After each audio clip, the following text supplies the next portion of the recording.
वर्तमान वक्त की सबसे बड़ी खबर यही है कि अमेरिका ने अचानक वेनेजुएला पर सैन्य हमला किया और राष्ट्रपति निकोलस मादुरो व उनकी पत्नी सिलिया फ्लोरेस को गिरफ्तार कर लिया है।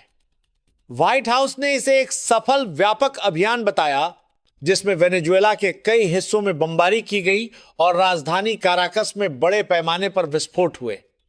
रिपोर्टों के मुताबिक सरकारी सूत्रों ने कम से कम 40 लोगों के मारे जाने और राजधानी के कुछ इलाकों में भारी तबाही की पुष्टि की है।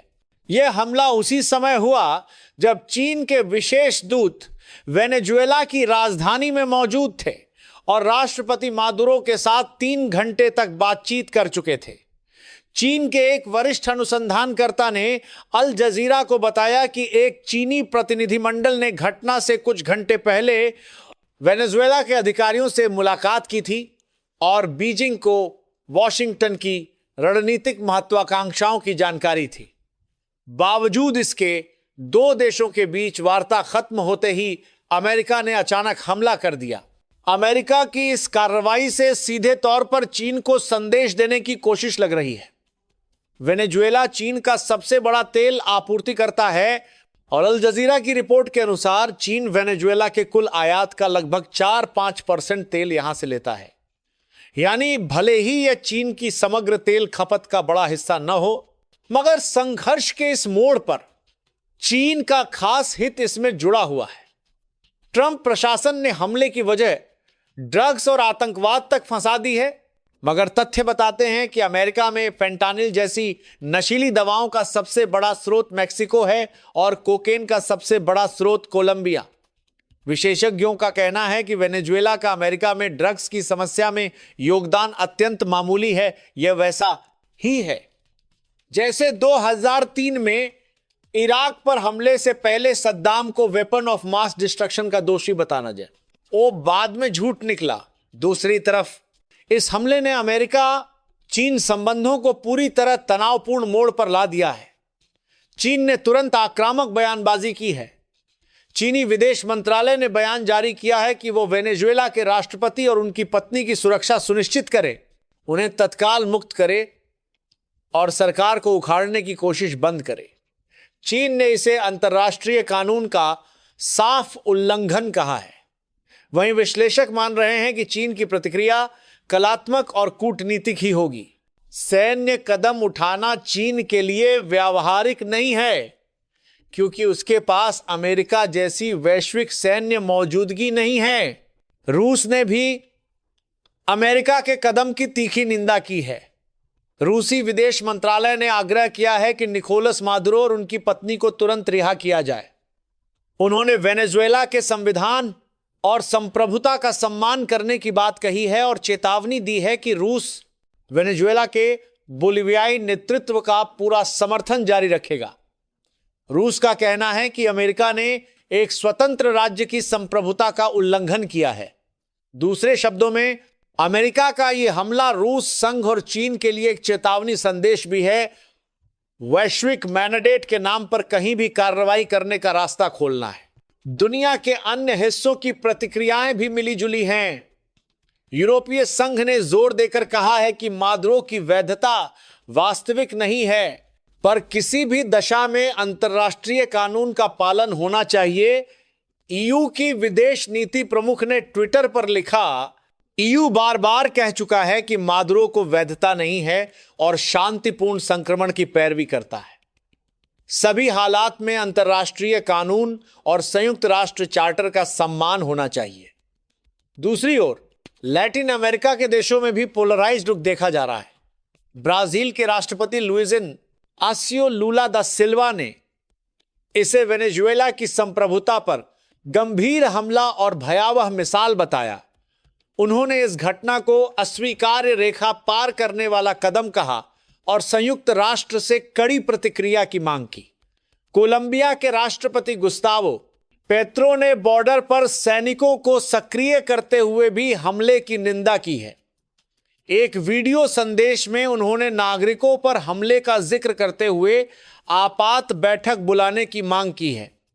कुछ दक्षिण अमेरिकी देश जैसे अर्जेंटीना और इक्वाडोर दक्षिणपंथी सरकारों के कारण इस आक्रामक कदम का स्वागत कर रहे हैं, जबकि अन्य चिली, मेक्सिको, कोलंबिया ने इसे अंतर्राष्ट्रीय नियमों का उल्लंघन कहा है। अमेरिका के आंतरिक राजनीतिक माहौल में भी बवाल छिड़ गया है। कई अमेरिकी पत्रकार और विपक्ष के नेता इस हमले को गैरकानूनी बता रहे हैं। स्वतंत्रता आंदोलन के दिग्गज बर्नी सैंडर्स ने तुरंत इसे संसद को दरकिनार करके देश को युद्ध में धकेलने का आरोप लगाया और चेतावनी दी कि इससे वैश्विक अस्थिरता बढ़ेगी और अमेरिका एक खतरनाक साम्राज्यवाद की मानसिकता में लौट आया है। वहीं अमेरिकी कांग्रेस में कुछ रिपब्लिकन और अयारोक्रेट सरकार के लोगों ने इसे सफल अभियान बताया। इस बीच सर्वोच्च न्यायालय ने वेनेजुएला की स्थिति को देखते हुए नए अंतरिम राष्ट्रपति डेल्सी रोड्रिगेज को सत्ता सौंपने का आदेश दिया, जिस पर अमेरिका को मंजूरी है। उत्तरी कोरिया और ईरान ने भी अमेरिका की इस कार्रवाई की तीखी आलोचना की है। इजराइल ने हालांकि समर्थन जताया। प्रधानमंत्री नेतन्याहू ने इसे स्वतंत्रता और न्याय बहाली की ताकतवर कार्रवाई बताया है। दूसरी तरफ वेनेजुएला के नागरिक अलबेला पूर्व सशस्त्र संघर्ष की आशंका में घिरे हुए हैं। कुछ स्थानों पर लोगों ने सड़कों पर आकर विरोध जताया है और मादुरो की रिहाई की मांग की है। वहीं कुछ सरकार समर्थक क्षेत्रों में खुशी की लहर है कि उनका नेता बच गया। विशेषज्ञों के सवाल हैं कि सेना और जनता किस तरह प्रतिक्रिया देंगे। याद कीजिए कि 2002 में चावेज के खिलाफ हुए असफल तख्तापलट को जनता की विशाल प्रतिक्रिया के कारण उलटना पड़ा था। बस 48 घंटे में ही वह तख्तापलट नाकाम हो गया। अगर जनता फिर से मैदान में उतरी और वैश्विक स्तर पर साम्राज्यवाद के खिलाफ एकजुट हुई तो अमेरिका को वेनेजुएला में लंबे समय तक अटका रहना पड़ सकता है। ऐतिहासिक रूप से देखें तो अमेरिका अपने पड़ोसियों में हस्तक्षेप करने और सरकारें गिराने की आदत छोड़ नहीं पाया है। चाहे वेनेजुएला हो या अफगानिस्तान, इराक या मध्य एशिया, ऊर्जा और ताजे समीकरण। वेनेजुएला की सबसे बड़ी विशेषता उसकी तेल संपदा है। फॉक्स बिजनेस के अनुसार दुनिया के प्रमाणित तेल भंडार में वेनेजुएला सबसे आगे है। करीब 300 अरब बैरल तेल, यानी दुनिया की कुल आपूर्ति का लगभग 20%। यह सऊदी अरब, ईरान और कुवैत से भी अधिक है। भारी और एक्स्ट्रा हैवी क्रूड की वजह से उत्पादन जटिल जरूर है, पर यह जमीन के नीचे सोई हुई संपदा है। ट्रंप ने भी ट्वीट में कहा है कि अमेरिका वेनेजुएला के तेल उद्योग को बेहद सक्रिय बनाएगा। अगर सचमुच अमेरिका के हाथों में वेनेजुएला की ऊर्जा संसाधन आ गए तो ग्लोबल पावर बैलेंस बदल सकता है। अमेरिकी रणनीतिकारों का कहना है कि इससे मध्य पूर्व, विशेषकर ईरान के प्रति अमेरिका की निर्भरता कम होगी। खाड़ी देश जिनसे अब तेल की महत्वपूर्ण खेपें आती थीं, उनकी ताकत प्रभावित हो सकती है। साथ ही चीन की हालिया रणनीति, जहां सऊदी अरब ने चीन को सबसे ज्यादा कच्चे तेल की आपूर्ति की है, भी प्रभावित हो सकती है। अमेरिका चाह रहा था कि वेनेजुएला चीन को तेल सप्लाई रोक दे, लेकिन अब ट्रंप खुद चीन का सोर्स नियंत्रित कर सकता है। इससे चीन को बड़ा झटका लग सकता है। चीन की प्रतिक्रिया इसके बाद और अहम हो जाएगी।